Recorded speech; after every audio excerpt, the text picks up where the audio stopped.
सावन बिहारी लाल की जय। गुरुर्ब्रह्मा गुरुर्विष्णु गुरुर्देवो महेश्वरा, गुरुर्साक्षात् परब्रह्म तस्मै श्री गुरुवे नमः, तस्मै श्री गुरुवे नमः। बोलिए सतगुरुदेव महाराज की जय। तो बैसाख मास प्रारंभ हो गया है। 23 अप्रैल 2024 आज श्री हनुमान जी का जन्मोत्सव भी है और पूर्णिमा बैसाख स्नान भी प्रारंभ है। तो बैसाख स्नान और कार्तिक स्नान दोनों ही एक समान हैं। जैसे भगवान हरि विष्णु को कार्तिक मास अच्छा लगता है, वैसे ही बैसाख मास अच्छा लगता है। तो बैसाख मास का महात्म सुनेंगे, एक एक करके सारे बैसाख महात्म का महात्म श्रवण करेंगे। बैसाख महात्म प्रारंभ करने से पहले सभी माता बहनों को अनुरोध है कि कृपया कथा अंत तक सुने, आधम में छोड़कर ना जाए। तो मनुष्यों में श्रेष्ठ नर और नारायण को नमस्कार कर और देवी सरस्वती तथा व्यास जी को प्रणाम कर उनकी जय बोलती हूँ। सूत जी बोले, परमेश्वरी ब्रह्मा के पुत्र नारद जी से राजा अम्बरीश ने पवित्र बैसाख मास का महात्म पूछा था। राजा अम्बरीश बोले, हे ब्राह्मण, जो संपूर्ण महीनों के महात्म्य वर्णन करने किए वह मैंने अच्छी तरह सुने हैं। सभी महीनों में बैसाख मास श्रेष्ठ है, अतः बैसाख का महात्म विस्तार से कहिए।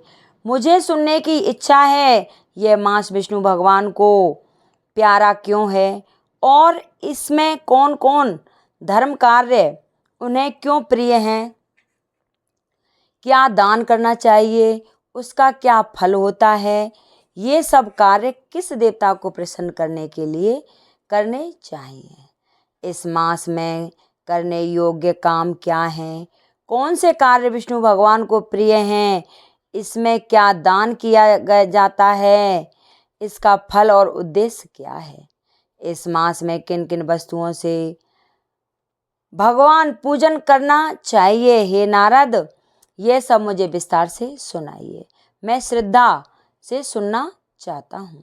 नारद बोले, हे राजन, सभी महीनों का महात्म्य पहले विष्णु जी ने लक्ष्मी जी से कहा था, जो मुझसे ब्रह्मा जी ने कहा है।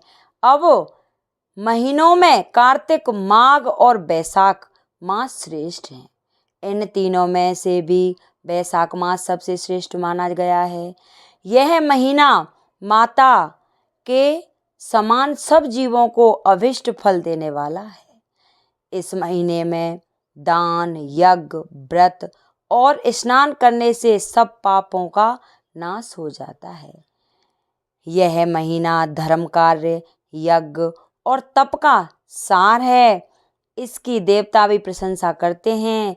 यह मास विद्याओं में वेद विद्या के समान, मंत्रों में प्रणव, वृक्षों में कल्प वृक्ष, गौ में कामधेनु, नागों में शेष, पक्षियों में गरुण के समान है। देवों में विष्णु, वर्णों में ब्राह्मण, प्रिय वस्तुओं में प्राण और मित्रों में भार्या के समान है।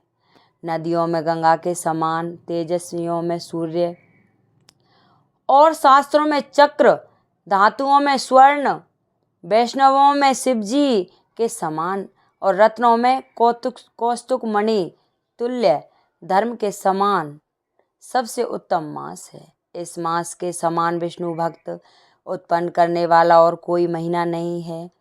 शेष की मैस की संक्रांति वैसाख मास में सूर्योदय से पहले जो मनुष्य स्नान करता है, उससे विष्णु भगवान लक्ष्मी जी सहित आदित्य प्रसन्न होते हैं।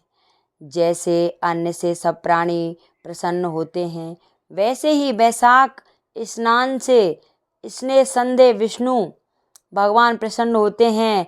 बैसाख स्नान करने वाले मनुष्य और जो उनका अनुमोद करता है वह भी सब पापों से छूटकर विष्णु लोक को जाते हैं। मेष राशि के सूर्य में वैशाख मास में प्रातःकाल एक बार ही स्नान कर जो मनुष्य अहिक करता है वह महापापों से छूटकर विष्णु लोक को जाता है। वैशाख मास में स्नान करने के लिए जो मनुष्य एक पग भी चलता है उसे 10,000 अश्वमेध यज्ञ करने का फल मिलता है, इसमें संदेह नहीं है।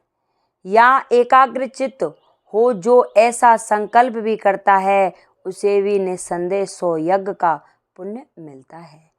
वैशाख स्नान के लिए धनुष बराबर भी जो मनुष्य चलता है वह संसार के बंधनों से छूटकर वैकुंठ धाम को जाता है। ब्रह्मांड में तीनों लोकों में जितने तीर्थ हैं राजेंद्र वे सब नगर बाहर के थोड़े से जल में भी रहते हैं। अर्थात वैशाख मास में स्नान के लिए किसी तीर्थ में ना जा सके तो नगर के बाहर किसी जलाशय में स्नान करना चाहिए। यम की आज्ञा से शास्त्रों में लिखे पाप उसी समय तक गरजते हैं जब तक मनुष्य वैशाख स्नान नहीं करता। हे राजन, विष्णु भगवान की आज्ञा से वैशाख मास में तीर्थादि के अधिष्ठाता देवता सूर्योदय से 6 घड़ी तक जल के बाहर मनुष्यों के हित के लिए ठहरते हैं। हे राजेंद्र, उस समय तक भी जो लोग स्नान के लिए नहीं जाते उनको दारुण श्राप दे अपने स्थान को चले जाते हैं। इसलिए वैशाख स्नान करना जरूर चाहिए। सभी तीर्थों में वैशाख का महीना बड़ा ही पावन है। अगर गंगा यमुना सरस्वती पर ना जाया जाए, प्रयागराज ना जाया जाए तो अपने ही बाहर जलाशय हो उस पर स्नान कर ले, उसका भी महत्व उतना ही मिल जाता है। अगर ये मेरी कथा किसी को अच्छी लगी हो तो कृपया लाइक सब्सक्राइब करें, कमेंट में लिखकर जय विष्णु भगवान की जरूर बोलें। बोल विष्णु भगवान की जय।